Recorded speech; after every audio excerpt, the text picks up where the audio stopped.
So we've said that at our point of inception as a species in the taproot, that our key core driving motivation has been to destroy our environment via feeding on it and to proliferate, to grow.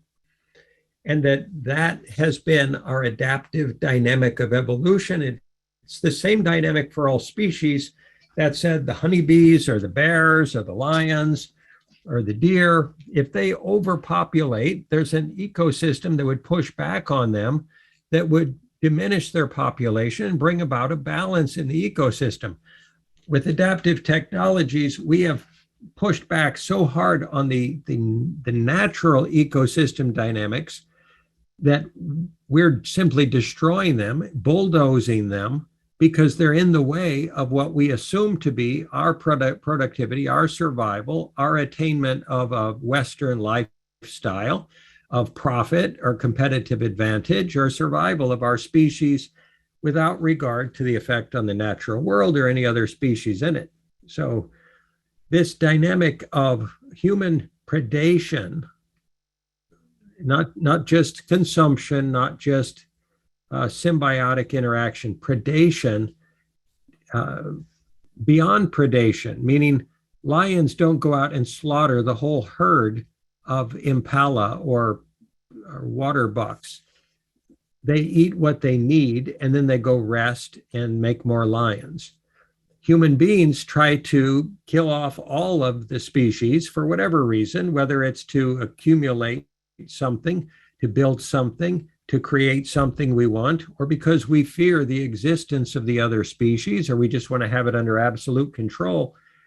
That dynamic of focusing on growth, like corporations just wanting to grow for the sake of growing, to have more market share, more money, more power, more people, that dynamic of focus on that as an end unto itself, that accumulation dynamic of growth that is so key and core to the decision-making of virtually every for-profit organization in the world, is a death sentence for our planet and our species if it is continued. So it's so in the wallpaper, it's so unconscious, it's so tribally validated, it's so fear-driven in its dynamic, it's so unconsciously taproot-oriented, and it is seen to equal safety. So to the tribe, making the tribe bigger is deemed equal to safety. And right now, the proliferation of the human species growing to 9.5 billion by 2050 doesn't make us safer. And for-profit organizations becoming not just the 1%, the 100th% of the world in terms of having access to all the resources, money, and expertise is not going to make the world safer. So these are addictive drives. They are literally a narcissistic addiction that culminates and is manifest as a willingness to destroy the very living ecosystem that we need to survive in order to remain in power. So our species, especially the narcissistic masculine and the narcissistic feminine,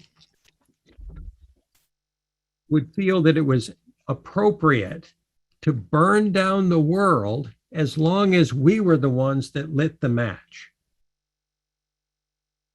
That is how absolutely blind this process is. As long as we get to light the match that burns down the forest of the world, to these energies, that's deemed okay. That's deemed a success. That is deemed we're in control and we're in power, and thus we are supposedly safe until the forest then burns us to death. And by that time, it's too late. So this is a cycle that has been going on for innumerable generations in the human process.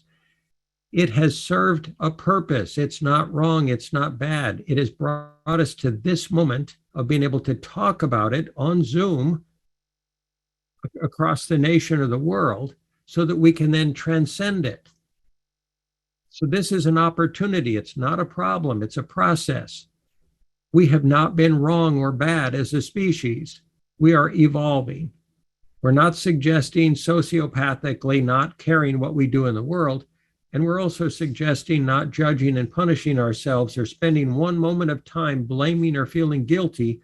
And we're absolutely advocating making wise, conscious, loving choices towards ourselves and every other being on this planet, including the planet itself.